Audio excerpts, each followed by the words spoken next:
ನೋಡ್ತಾ ನೋಡ್ತಾ 2025ನೇ ಇಸ್ವಿ ಮುಗ್ದೇ ಹೋಯಿತು. 2025ಕ್ಕೆ ವಿದಾಯವನ್ನ ಸಹ ಹೇಳಾಯಿತು. ಹಾಗೆ 2026ನ್ನ ವೆಲ್ಕಮ್ ಮಾಡಾಯಿತು. ನಾನು ಹೊಸ ವರ್ಷದ ಶುಭಾಶಯಗಳು ಅಂತ ಹೇಳಲ್ಲ, ಯಾಕಂದ್ರೆ ನಮ್ಮ ಹಿಂದೂಗಳಿಗೆ ಹೊಸ ವರ್ಷ ಯುಗಾದಿಗೆ ಅಂತ ನಂಬಿರೋಳು ನಾನು. ಹಾಗಾಗಿ 2026ಕ್ಕೆ ಎಲ್ಲರಿಗೂ ಸ್ವಾಗತ. ಹಾಯ್ ಫ್ರೆಂಡ್ಸ್, ನಮಸ್ಕಾರ. ವೆಲ್ಕಮ್ ಟು ನಳಪಾಕ. ಹಿಂದಿನ ವರ್ಷದಲ್ಲಿ ನಡೆದಂತಹ ಕಹಿ ಘಟನೆಗಳಿರಲಿ ಅಥವಾ ಯಾವುದೇ ಕಷ್ಟಗಳಿರಲಿ ಎಲ್ಲವನ್ನ ಮರೆತು 2026 ಎಲ್ಲರಿಗೂ ಒಳ್ಳೆಯದನ್ನ ಮಾಡಲಿ ಅನ್ನೋ ಸದಭಿರುಚಿಯೊಂದಿಗೆ ನಾನಿವತ್ತು ಒಂದು ಸ್ವೀಟ್ನೊಂದಿಗೆ ಈ ವರ್ಷವನ್ನ ಪ್ರಾರಂಭಿಸ್ತಾ ಇದ್ದೇನೆ. ಗಜರಿಯಿಂದ ಒಂದು ಕೀರನ್ನ ಮಾಡಿದ್ದೇನೆ. ಬನ್ನಿ ಇದನ್ನ ಹೇಗೆ ಮಾಡೋದು ಅಂತ ನೋಡೋಣ. ಈ ಕೀರನ್ನ ಮಾಡೋದಕ್ಕೆ ಮೊದಲು ಒಂದು 2 ಟೀ ಸ್ಪೂನ್ ಅಷ್ಟು ಅಕ್ಕಿಯನ್ನ ನೆನೆಸಿಟ್ಕೊಂಡಿದ್ದೇನೆ, ಚೆನ್ನಾಗಿ ತೊಳೆದು. ಹಾಗೆ ಗಜರಿಯನ್ನು ತಗೊಂಡಿದ್ದೇನೆ. ಈಗ ಇದನ್ನು ಚೆನ್ನಾಗಿ ತೊಳೆದಿಟ್ಕೊಂಡಿದ್ದೇನೆ. ಇದನ್ನು ಚಿಕ್ಕದಾಗಿ ತುರ್ಕೊಳ್ತೇನೆ. ಒಂದು ಪಾತ್ರೆಯನ್ನು ಕಾಯೋಕೆ ಇಟ್ಕೊಂಡಿದ್ದೇನೆ. ಇದಕ್ಕೆ ಒಂದು 3 ಟೇಬಲ್ ಸ್ಪೂನ್ನಷ್ಟು ತುಪ್ಪವನ್ನು ಹಾಕ್ಕೊಳ್ತೇನೆ. ಬಿಸಿ ಆಗ್ತಿದ್ದ ಹಾಗೆ ಕಟ್ ಮಾಡ್ಕೊಂಡಿರುವಂತಹ ಬಾದಾಮಿ ಮತ್ತು ಗೋಡಂಬಿಯನ್ನು ಸೇರಿಸ್ಕೊಳ್ತೇನೆ. ಇದನ್ನು ಚೆನ್ನಾಗಿ ಫ್ರೈ ಮಾಡ್ಕೊಳ್ಬೇಕು. ಸ್ವಲ್ಪ ದ್ರಾಕ್ಷಿಯನ್ನು ಸಹ ಸೇರಿಸ್ಕೊಳ್ತೇನೆ. ಎಲ್ಲವನ್ನ ಚೆನ್ನಾಗಿ ಫ್ರೈ ಮಾಡ್ಕೊಳ್ಬೇಕು. ಇದು ಚೆನ್ನಾಗಿ ಫ್ರೈ ಆಗಿದೆ. ಇದನ್ನ ಒಂದು ತಟ್ಟೆಗೆ ಎತ್ತಿಟ್ಕೊಳ್ತೇನೆ. ಇದಕ್ಕೆ ಇನ್ನೊಂದು ಸ್ಪೂನು ತುಪ್ಪವನ್ನು ಹಾಕ್ಕೊಳ್ತೇನೆ. ಹಾಗೆ ತುರಿದಿಟ್ಕೊಂಡಿರುವಂತಹ ಗಜರಿಯನ್ನು ಇದಕ್ಕೆ ಸೇರಿಸ್ಕೊಳ್ತೇನೆ. ಇದನ್ನ ತುಪ್ಪದಲ್ಲಿ ಒಂದು 5 ನಿಮಿಷ ಚೆನ್ನಾಗಿ ಫ್ರೈ ಮಾಡ್ಕೊಳ್ಬೇಕು. ಇದು ಫ್ರೈ ಆಗ್ತಿದ್ದಾಗೆ ಇದಕ್ಕೆ ಹಾಲನ್ನು ಸೇರಿಸ್ಕೊಳ್ತೇನೆ. ನಾನು ಇಲ್ಲೊಂದು ಅರ್ಧ ಲೀಟರ್ನಷ್ಟು ಹಾಲನ್ನು ಹಾಕ್ಕೊಂಡಿದ್ದೇನೆ. ಮತ್ತು ಇದನ್ನು ಚೆನ್ನಾಗಿ ಮಿಕ್ಸ್ ಮಾಡಿಕೊಂಡು ಇದನ್ನು ಬೇಯಿಸ್ಕೊಳ್ಬೇಕು. ಇದಕ್ಕೆ ನೀರನ್ನು ಸೇರಿಸಬಾರ್ದು, ಇದು ಹಾಲಿನಲ್ಲೇ ಬೇಯಬೇಕು.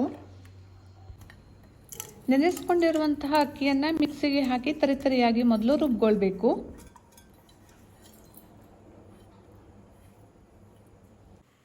ಈಗ ಈ ತರಿತರಿಯಾಗಿ ರುಬ್ಕೊಂಡಿರುವಂತಹ ಅಕ್ಕಿಯನ್ನು 1 ಸ್ಪೂನ್ ಆಗುವಷ್ಟು ಈ ಹಂತದಲ್ಲಿ ಇದಕ್ಕೆ ಸೇರಿಸ್ಕೊಳ್ತೇನೆ. ಈ ಉಳಿದಿರುವಂತಹ ಅಕ್ಕಿ ತರಿ ಏನಿದೆ ಇದಕ್ಕೆ ಒಂದು 5 ಗೋಡಂಬಿಯನ್ನು ಹಾಕ್ಕೊಳ್ತೇನೆ. ಹಾಗೆ ಸ್ವಲ್ಪ ಏಲಕ್ಕಿಯನ್ನು ಸೇರಿಸ್ಕೊಳ್ತೇನೆ. ಏಲಕ್ಕಿಯನ್ನು ನೀವು ನಂತರ ಪುಡಿ ಮಾಡಿ ಸಹ ಹಾಕ್ಬಹುದು. ನಾನು ಇಲ್ಲಿ ರುಬ್ಲಿಕ್ಕೆ ಹಾಕ್ಕೊಳ್ತೇನೆ. ಈಗ ಇದಕ್ಕೆ ಸ್ವಲ್ಪ ಹಾಲನ್ನು ಹಾಕಿ ಇದನ್ನು ಫೈನ್ ಪೇಸ್ಟ್ ಮಾಡ್ಕೊಳ್ಬೇಕು. ತುಂಬಾ ಟೇಸ್ಟಿಯಾಗಿರುತ್ತೆ. ಸ್ವೀಟನ್ನು ಯಾರೆಲ್ಲ ಇಷ್ಟಪಡ್ತಾರೋ ಅವರಿಗಂತೂ ಇದೊಂದು ಬೊಂಬಾಟ್ ರೆಸಿಪಿ ಅಂತಲೇ ಹೇಳ್ಬೋದು. ಈಗ ಕ್ಯಾರೆಟು ಚೆನ್ನಾಗಿ ಬೆಂದಿದೆ.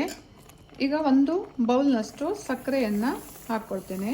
ಇದು ತುಂಬ ಸಿಹಿಯಾಗಿರಬಾರ್ದು, ನಾರ್ಮಲ್ ಸಿಹಿ ಇದ್ದರೆ ಸಾಕಾಗತ್ತೆ. ಇನ್ ಕೇಸ್ ನಿಮಗೇನಾದರೂ ಜಾಸ್ತಿ ಸ್ವೀಟ್ ಬೇಕು ಅಂತಾದರೆ ನೀವು ಸಕ್ಕರೆಯನ್ನು ಜಾಸ್ತಿ ಹಾಕ್ಕೊಳ್ಬೋದು. ನಾನಿಲ್ಲಿ ಮಾಡಿರೋದಕ್ಕೆ ಒಂದು ಬೌಲ್ನಷ್ಟು ಸಕ್ಕರೆ ಸಾಕಾಗತ್ತೆ.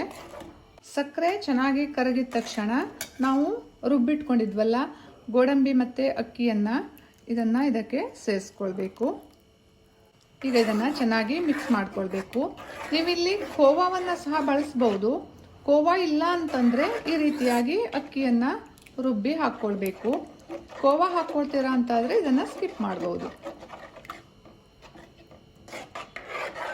ಅಕ್ಕಿಯನ್ನು ರುಬ್ಬಿ ಹಾಕಿರೋದ್ರಿಂದ ಇದು ಬಿಟ್ಟರೆ ತಳ ಹಿಡ್ಕೊಂಡು ಬಿಡುತ್ತೆ. ಹಾಗಾಗಿ ಸ್ವಲ್ಪ ಇದನ್ನು ಕದಡ್ತಾ ಇರಬೇಕು. ಒಂದು ಚಿಟಿಕೆಯಷ್ಟು ಉಪ್ಪನ್ನು ಹಾಕ್ಕೊಳ್ತೇನೆ. ಪಾಯಸ, ಕೀರು ಯಾವುದೇ ಆದರೂ ಎಷ್ಟೇ ಸ್ವೀಟನ್ನು ಹಾಕಿದರೂ ಒಂದು ಚಿಟಿಕೆ ಉಪ್ಪನ್ನು ಹಾಕದೆ ಹೋದರೆ ಅದು ಟೇಸ್ಟ್ ಚೆನ್ನಾಗಿ ಬರಲ್ಲ. ನೋಡಿ, ಇದು ಗಟ್ಟಿ ಆಗ್ತಾ ಬಂತು. ತುಂಬ ಸುಲಭವಾಗಿ ಮಾಡ್ಕೊಳ್ಬೋದು. ಟೇಸ್ಟು ಕೂಡ ಅಷ್ಟೇ ಚೆನ್ನಾಗಿರುತ್ತೆ. ಖಂಡಿತ ನೀವು ಇದನ್ನು ಟ್ರೈ ಮಾಡಿ. ನೋಡಿ ಎಷ್ಟು ಕಲರ್ಫುಲ್ ಆಗಿದೆ ಅಂತ. ಟೇಸ್ಟು ಕೂಡ ಅದಕ್ಕಿಂತ ಚೆನ್ನಾಗಿರುತ್ತೆ. ಇದಕ್ಕೆ ಚೆನ್ನಾಗಿ ಕುದ್ದಿದೆ. ಈಗ ನಾನು ಸ್ಟವನ್ನು ಆಫ್ ಮಾಡ್ತಾ ಇದ್ದೇನೆ.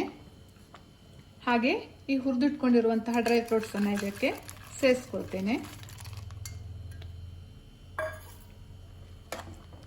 ಈಗ ಇದು ರೆಡಿಯಾಗಿದೆ.